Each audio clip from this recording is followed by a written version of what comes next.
Boa tarde, caros paroquianos e paroquianas, ou boa noite, porque visto que a catequese vai sair esta noite, espero que estejais todos bem nesta quarta-feira de cinzas, com a qual damos início ao tempo santo da Quaresma, tempo de meditação, tempo de interioridade e de reencontro com Deus e connosco próprios.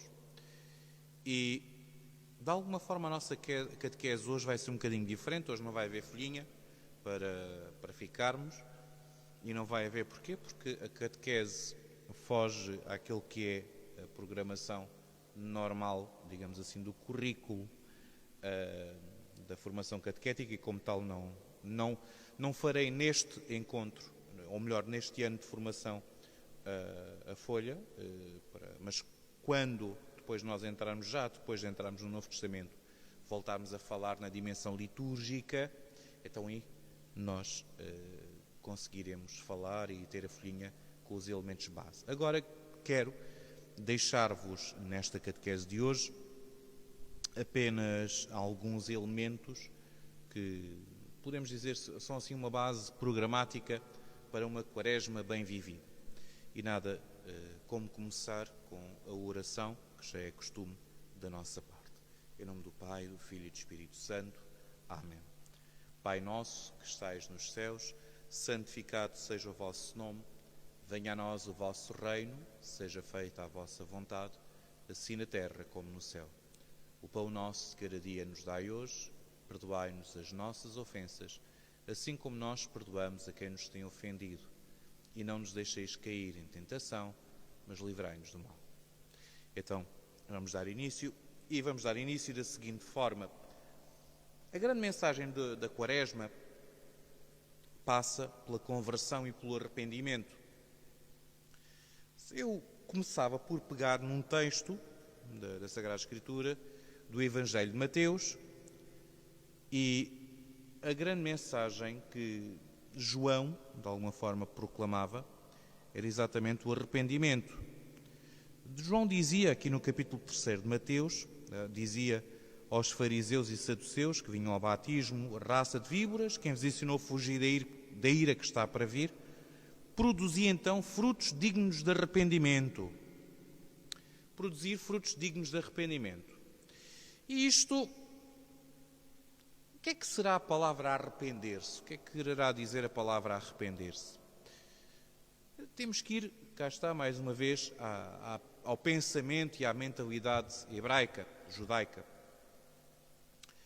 Basicamente, o arrependimento equivale à palavra teshuvah no hebraico, que mais do que um ato de recordar e pensar até, olha, fiz mal, deveria mudar isto na minha vida, mais do que isso, é ter a consciência que eu tenho a obrigatoriedade de converter a minha vida se quero seguir efetivamente a lei de Deus. Portanto, o Baal Teshuvah, o mestre ou o senhor do arrependimento, é aquele que quer de todo o coração regressar à autêntica lei de Deus. Então, basicamente é isso que João estava a dizer, para fazer Teshuvah, para procurar arrepender-se, mais do que isso, mais do que procurar arrepender-se, no fundo, procurar regressar à autêntica lei de Deus. Nós poderíamos pensar que toda esta questão cairia no passado, no Antigo Testamento, embora João já seja uma das figuras de transição para o período neotestamentário. Mas também nós, não pensemos que nós cristãos somos anomistas, ou seja, que não temos uma lei para seguir, e temo-la. Vamos recordar sucintamente: amarás o Senhor teu Deus com todo o teu coração, alma e entendimento, amarás o teu próximo como a ti mesmo. Peço perdão, porque o telemóvel está a tocar. Isto às vezes acontece, não é? Mas pronto.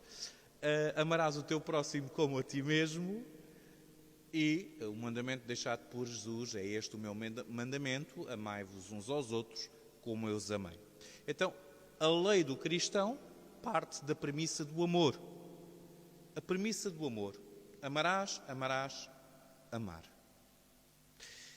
Se nós, queridos irmãos e irmãs, pensarmos nisto, iremos constatar que Ao seguirmos essa lei, subjacente está esse desejo de agradar a Deus e agradar ao próximo também. Por isso, nós, se queremos agradar a Deus e agradar ao próximo, devemos, à partida, fazer aquilo que deve ser feito. Ou seja, quem ama não mata, não rouba, não calunia, não levanta falsos testemunhos, não ofende. Quem ama tem consciência de que deve ser generoso. E a lei do amor, pela positiva, ajuda-nos a, se calhar, ser mais rigorosos na dimensão da lei do que aqueles que se cingem a não fazer. Portanto, amigos e amigas, primeiro ponto do programa da Quaresma, a conversão de vida. Isto quer dizer o quê? Regressar à autêntica lei de Deus, que para o cristão é o amor. Portanto, primeira premissa essa. Segundo, aqueles 3 aspectos que são fundamentais neste tempo santo da Quaresma e que a liturgia da palavra vai falar um bocadinho acerca disso. O primeiro deles encontra-se no capítulo 6 do livro do Evangelho de São Mateus. Guardai-vos, dizia o Evangelho de São Mateus, guardai-vos de praticar a vossa justiça diante dos homens para serdes vistos por eles. Do contrário, não recebereis recompensa junto do vosso Pai que está nos céus. Por isso, quando deres esmola, não te ponhas a tocar a trombeta em público, como fazem os hipócritas, nas sinagogas e nas ruas, com o propósito de serem glorificados pelos homens. Em verdade vos digo, já receberam a sua recompensa. Tu, porém, quando deres esmola, não saiba a tua mão esquerda o que faz a tua direita, para que a tua esmola fique em segredo, e o teu Pai, que vê no segredo, te recompensará. Primeiro ponto, fazer justiça, a tzedakah. Tzedakah, também é uma palavra hebraica, significa justiça. E porquê fazer justiça? Enquanto nós cristãos, subjacentemente a esta lei do amor, temos o conceito de caridade, que surge no contexto de um impulso de coração. Na mentalidade semita, as coisas são um bocadinho diferentes. O que é fazer justiça? O que é fazer a tzedakah? É eu que sou beneficiado por Deus, tirar um bocadinho daquilo que é meu, para que aquele que nada tem possa ser beneficiado em algo. E assim, eu, embora fique um pouquinho menos, o meu irmão ficará já mais equiparado àquilo que eu sou. No fundo, é o procurar olhar para a pessoa na consciência de que, sendo ele imagem e semelhança com Deus, não pode ser uma imagem e semelhança sem qualquer dignidade. Portanto, a imagem e semelhança de Deus deve ter qualquer dignidade. Daí a justiça. Então Jesus está a dizer o quê? Que aquilo que deve ser feito de forma a que a recompensa não venha dos homens. E de facto, nós podemos pensar assim. Existem uma série de associações filantrópicas que qualquer coisa que fazem gostam de trompetear-se e dizer que o fazem. Ok, já receberam os aplausos das pessoas, muito bem. Mas a caridade cristã é completamente diferente. A caridade cristã diz: tu que faz a tua direita, falo com que a esquerda não saiba. Isto porquê, irmãos e irmãs? Porque nós não esperamos a recompensa de homens. Subjacente a isto há um outro conceito. O conceito de medida por medida. Midá keneged midá. Visto que aquele que é usufrutuário da recompensa não a pode pagar, então a recompensa virá de algum lado. E no fundo Jesus está a dizer que essa recompensa vem de quem? Do Pai do céu. Ele é que nos dará a autêntica recompensa. Por isso, aquilo que nós devemos fazer enquanto cristãos é procurar a recompensa não dos homens, não os aplausos do mundo. Não que o mundo nos diga: olha, fizeste muito bem em ajudar fulano, beltrano ou isso. Não. Jesus vai condenar outra circunstância semelhante a esta ao dizer que eles tocam, cá está, tocam o chofar, tocam trombeta, para toda a gente saber que eles estão a dar uma esmola choruda. Nós não devemos fazer assim. Nós devemos dar sim a esmola, devemos fazer o bem àquele que nada tem, mas o que faz a nossa mão direita, fazê-lo com que a esquerda não saiba. Este é o primeiro ponto. Depois a questão da oração. A oração. Jesus, em relação à oração, este segundo ponto da nossa quaresma, diz o seguinte: e quando orardes, não sejais como os hipócritas, porque eles gostam de fazer oração pondo-se pé nas sinagogas e nas esquinas, a fim de serem vistos pelos homens. Em verdade vos digo, já receberam a sua recompensa. Tu, porém, quando orares, entra no teu quarto e, fechando a tua porta, ora teu Pai que está lá, no segredo. E o teu Pai, que vê no segredo, recompensar-te-á. Isto, portanto, no capítulo 6 também, versículo 5 a 6. Ora, isto para dizer o quê? Também a nossa oração deve ser uma oração feita na intimidade. Não deve ser uma oração para ser vista pelas pessoas, para que as pessoas digam: ai, fulano tal é uma pessoa tão piedosa, é uma pessoa tão cheia de Deus. Eu conheci algumas situações nesse sentido, meu Deus, mas que depois as coisas eram completamente diferentes. E se calhar todos nós conhecemos situações dessas. Isto para dizer o quê, irmãos e irmãs? Nós devemos procurar, visto que Deus, como diz o Evangelho de João, Deus quer ser adorado em espírito e verdade, a nossa oração, com sinceridade de coração, deve partir do nosso íntimo. Jesus retirava-se frequentemente, lemos nós noutras passagens dos Evangelhos, para lugares desertos para orar. Ele ia sozinho.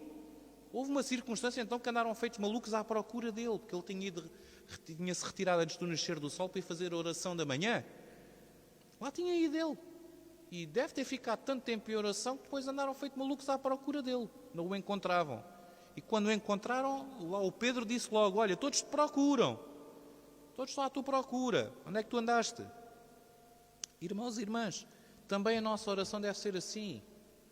Deve ser recolhida e para o recolhimento. Não deve ser uma oração que é muito bonita por fora, muito cheia de beleza por fora, mas depois por dentro é completamente vazia. Porque o coração de quem a pronuncia é vazio. Então, este segundo ponto também deve estar na nossa vida. Já vimos a justiça, a esmola, e já vimos a oração. Deve-se associar à oração uma outra coisa, ainda, que Jesus diz a seguir, antes de dizer o Pai Nosso, Jesus diz ainda uma outra coisa. Nas vossas orações não useis de vãs repetições como os gentios, porque imaginam que é pelo palavreado excessivo que serão ouvidos. Não sejais como eles, porque o vosso Pai sabe bem do que tens necessidade antes de lhe pedires. Portanto, amigos e amigas, uma oração bem feita não é uma oração cheia de palavreado. Isso não é uma oração bem feita. Uma oração bem feita é aquela que é feita a partir do coração. Porquê? Porque Jesus diz claramente: o Pai do Céu sabe o que é que a gente precisa. Antes mesmo da gente lhe pedir, ele já sabe o que é que a gente precisa. Há uma coisa muito bonita que se chama a Kavanat Alev. O que é que isto quer dizer? A devoção do coração.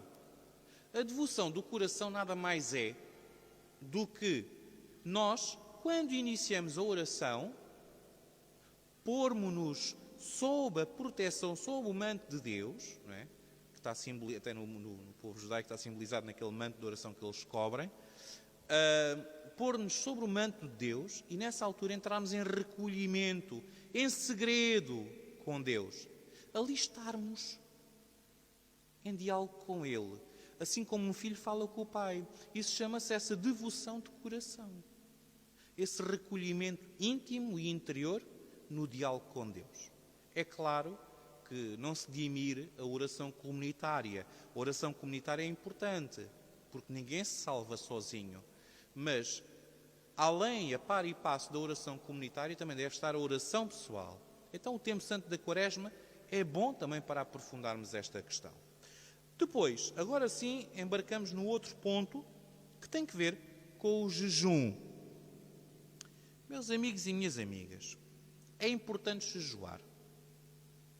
O jejum é importante não só para nós conseguirmos termos domínio sobre as nossas paixões, sobre a nossa carne, sobre aquilo que nós somos, ou seja, não sermos nós escravos dos nossos impulsos, digamos assim, mas o jejum também serve para outras coisas.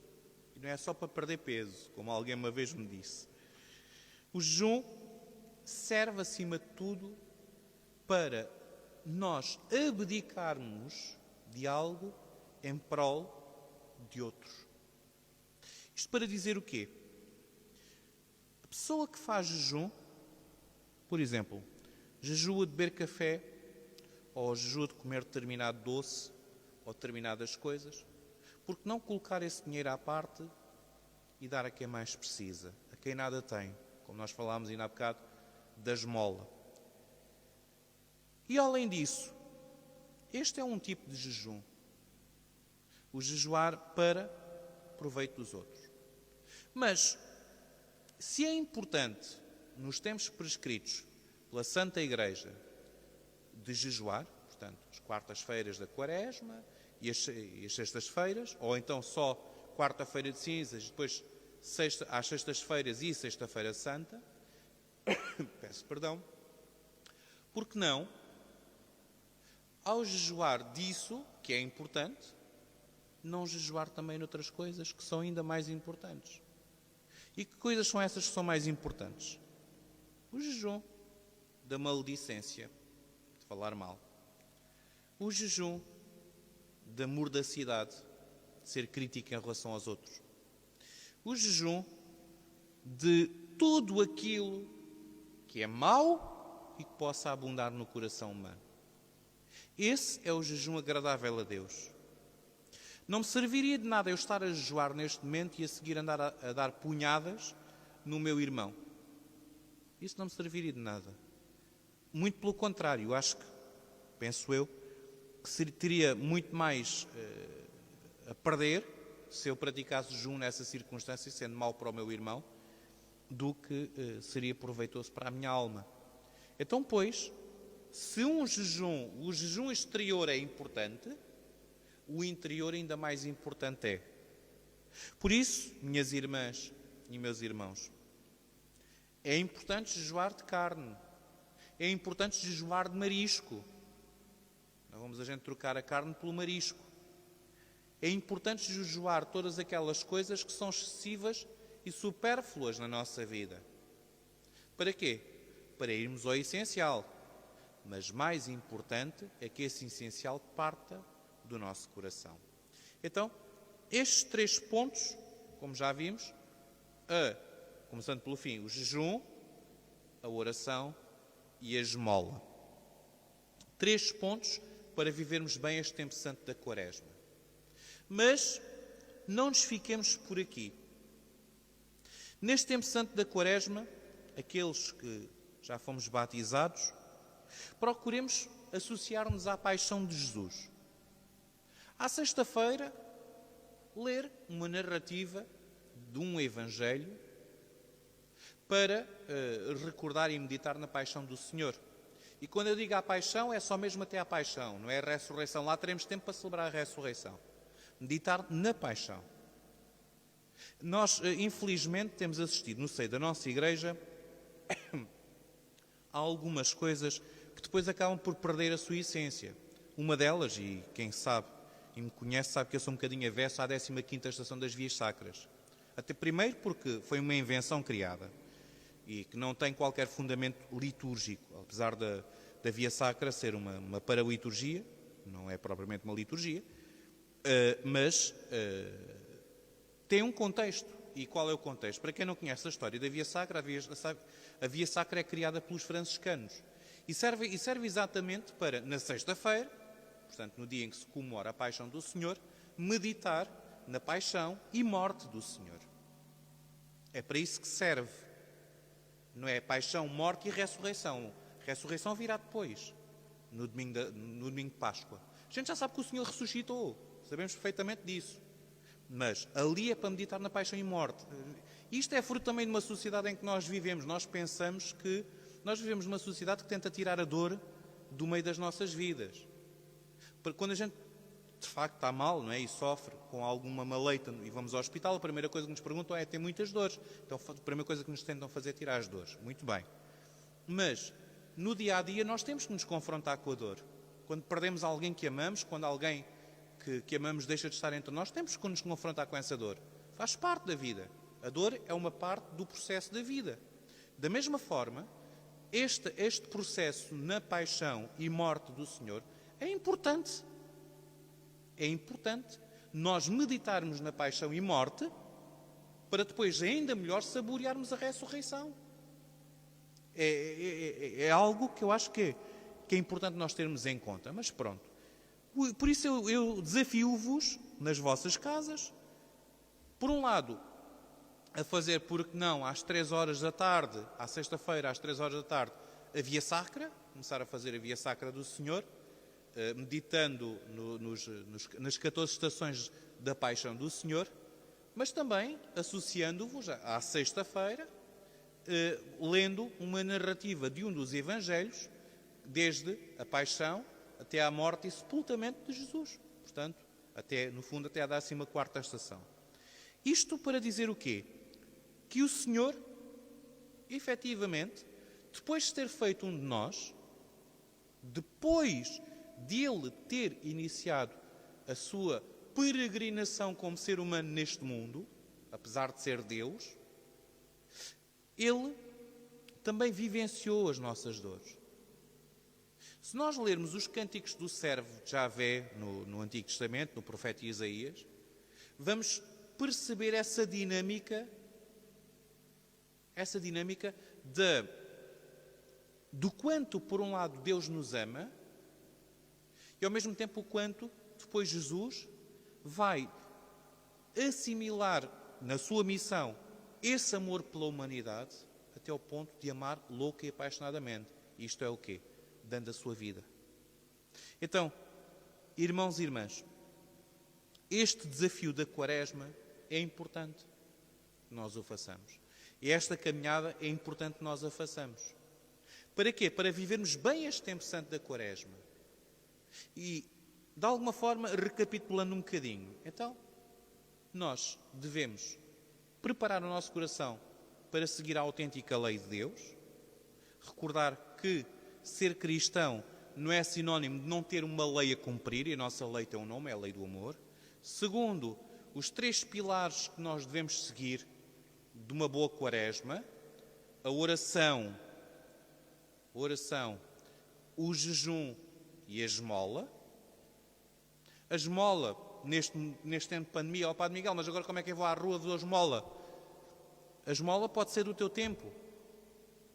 Do tempo que telefonas para falar um bocadinho com uma pessoa. Dás de esmola o teu tempo. É bom, é salutar.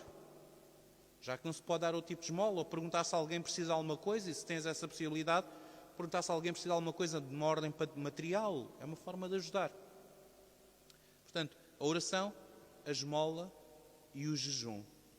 Refriar a língua, refriar os pensamentos, refriar aquelas coisas que não são tão boas na nossa vida. Depois, como eu referi também, meditar na paixão, morte e sepultamento do Senhor, nas sextas-feiras da Quaresma, às 3 horas da tarde, celebrar a Via Sacra também, recordando isso, e ir vivendo este tempo de conversão. Para quê? Para chegarmos à Páscoa da Ressurreição com uma alegria imensa no nosso íntimo. É exatamente isso, queridos irmãos e irmãs, que somos convidados a fazer nesta Quaresma. Antes de quaisquer outras coisas que possam andar por aí, ou certos programas que possam surgir, esse é o tempo santo da Quaresma, é aí por aí que nós devemos começar a trilhar. Depois, também, pensar, e olha aí como estamos na quarta-feira de cinzas, pensar num aspecto que é verdade e que a todos nos calha a nós, ainda que não recebamos fisicamente as cinzas, que é um sacramental, não é um sacramento, ninguém vai para o inferno por não receber as cinzas hoje, pronto. Agora, no entanto, se ter plena consciência que estas cinzas só nos vêm recordar uma coisa: lembra-te, ó homem, que és pó, que em pó te has de tornar. Portanto, Nós somos seres finitos. Nós temos a nossa caminhada neste mundo, um dia vai terminar. Eu recordo, não que eu tenha vivido nesse tempo, mas daquilo que eu li, que a partir do século XVIII, XVII, XVIII, tornou-se hábito nos mosteiros e nos grandes conventos os frades terem uma caveira, isto até é quase assim um bocadinho mórbido, não é? Ter uma caveira em cima da mesa. E há algumas gravuras até da época nós vemos isso. Porquê? Por morbidez? Não. Para recordar constantemente que qualquer dia pode ser o último dia da tua vida. E que a fragilidade humana deve estar sempre presente na nossa mente. Para quê? Para que não nos envaideçamos. Para que não nos achemos superiores. Porque, vejamos, irmãos e irmãs, a morte é uma das coisas mais democráticas que existe neste mundo. Não escolhe idades, não escolhe condições sociais, não escolhe sexos, não, se é homem, se é mulher, o que quer que seja. Quando tem que vir, vem, acabou. A verdade é esta. Agora, de que forma é que nós queremos passar a nossa eternidade? É isso que nós nos devemos questionar. Tendo consciência que somos pó, que a nossa vida neste mundo é finita e que isto é apenas uma passagem, como é que nós queremos viver a nossa eternidade? Como é que nós queremos comparecer um dia diante do Altíssimo? É para isso que serve este gesto que realizamos hoje, ou costuma-se realizar no dia de hoje, na quarta-feira de cinzas. Lembrar-nos dessa dimensão, da nossa fragilidade, daquilo que nós somos neste mundo. Assim, pois, amigos e amigas, neste dia e para este dia, convido-vos a que nas vossas casas leiais e mediteis no Salmo 50. É um dos 7 salmos penitenciais da Sagrada Escritura. O Salmo 50 tem uma história muito bonita por detrás. Este salmo foi composto pelo rei David quando se arrependeu severamente de ter sido o fautor da morte de Urias. Como sabeis, David apaixonou-se por uma mulher. Essa mulher era esposa de um homem chamado Urias, que era um combatente lá do exército de David. E de forma a que ele ficasse com a esposa, a mulher de Urias, então mandou o Urias para a frente de batalha para que ele morresse na frente de batalha. E de tal forma isto pesou depois na vida e no coração de David, o seu pecado, que ele compôs este salmo, Salmo 50, que também ficou conhecido como Miserere, que é a primeira palavra que quer dizer tende compaixão de mim, ó Deus. Então eu vou passar a ler, depois em casa, nas vossas casas, podeis pegar neste Salmo 50 e 51, entre parênteses, algumas Bíblias têm assim, 51 entre parênteses 50, que diz o seguinte: tem piedade de mim, ó Deus, por teu amor.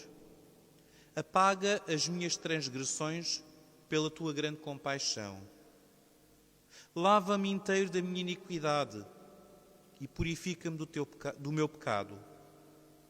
Pois eu reconheço as minhas transgressões e diante de mim está sempre o meu pecado. Pequei contra ti somente. Pratiquei o que é mau aos teus olhos. Tens razão, portanto, ao falar, e a tua vitória se manifesta ao julgar. Eis que nasci na iniquidade, e a minha mãe concebeu-me no pecado. Eis que amas a verdade no fundo do ser, e ensinas-me a sabedoria no segredo. Purifica-me do meu pecado com o hisopo, e ficarei puro. Lava-me, e ficarei mais branco do que a neve. Faz-me ouvir o júbilo e a alegria, e dancem os meus ossos que trituraste. Esconde a tua face dos meus pecados e apaga todas as minhas iniquidades. Ó Deus, cria em mim um coração puro, renova um espírito firme no meu peito. Não me rejeites para longe da tua face, não retires de mim o teu Santo Espírito. Devolve-me o júbilo da salvação e que um Espírito generoso me sustente. Ensinarei os teus caminhos aos rebeldes, para que os pecadores voltem para ti. Livra-me do sangue, ó Deus, meu Salvador, e a minha língua aclamará a tua justiça. Ó Senhor, abre os meus lábios, e a minha boca anunciará o teu louvor. Pois tu não queres sacrifício, e um holocausto não te agrada. Sacrifício a Deus é espírito contrito. Coração contrito e esmagado, ó Deus, tu não desprezas. Faz o bem a Sião por teu favor. Reconstrói as muralhas de Jerusalém. Então te agradarás dos sacrifícios de justiça, holocaustos e ofertas totais. E em teu altar se oferecerão novilhos. Pois é, queridos amigos e amigas, assim como David, se calhar, nós podemos ter alguma coisa no nosso coração da qual nós nos arrependamos profundamente. Alguma situação, algum momento, alguma coisa, alguma palavra, algum gesto, algo do que nos arrependamos. É exatamente isso que nós devemos fazer. Ter essa consciência que nós todos somos pecadores. Por isso, amigos e amigas, eu também não posso deixar de terminar partilhando, se calhar alguma vez ouvistes, mas eu aprendi isto de quem eu tenho o maior estima e o maior carinho, e nada como recordar. Minha mãe ensinou-me um dia a não criticar os outros. E a forma que ela me ensinou a não criticar os outros foi de uma maneira muito simples. Disse-me para eu lhe apontar o dedo a ela. E todos, se calhar, já ouvimos falar nisto, não se aponta um dedo, porque temos 3 virados contra nós. E é verdade, mas esquecemos de um pormenor, já vamos aprender. Ela disse-me para apontar o dedo para ela. Eu apontei. E então ela disse-me, estás a ver, tens um dedo apontado para mim, tens 3 dedos apontados para ti, mas também tens um dedo apontado para o alto, para Deus. Portanto, quando tu estás a criticar o teu irmão, Deus não está a ficar contente contigo. Pois assim, queridos amigos e amigas, mudemos o nosso coração, mudemos as nossas vidas, vivamos bem este tempo santo da Quaresma, para que depois de morrermos para aquilo que é o pecado, neste tempo da Quaresma, temos agora 40 dias pela frente para morrer para o pecado, nós mergulhemos recordando aqueles que ainda não foram batizados, pois que vão e que serão batizados, pois querendo Deus, não é? Renascerão para uma vida nova no batismo, e aqueles que já foram batizados, pois possam novamente viver a alegria do batismo e renascer para essa vida nova que o Senhor nos propõe, para a ressurreição. Então, é este o teor da catequese de hoje, simples, assim, na simplicidade, na partilha. Aproveito para desejar a todos um santo início de Quaresma. Esta noite, para quem desejar, portanto, o Sr. Bispo também vai transmitir a Eucaristia em direto das cinzas lá de Faro, portanto, ele vai transmitir essa celebração. Somos convidados a assistir, portanto, online, claro, de outra forma não pode ser, e de alguma forma também, pois que fique esta mensagem de Quaresma e que nos recordemos sempre que o Senhor nos chama à conversão. Uma boa noite a todos. Vamos então terminar invocando a nossa mãe, a mãe de Jesus, Maria Santíssima, com a saudação do anjo. Ave Maria, cheia de graça, o Senhor é convosco. Bendita sois vós entre as mulheres, bendito é o fruto do vosso ventre, Jesus. Santa Maria, Mãe de Deus, rogai por nós, pecadores, agora e na hora da nossa morte. Amém. Uma boa noite a todos vós.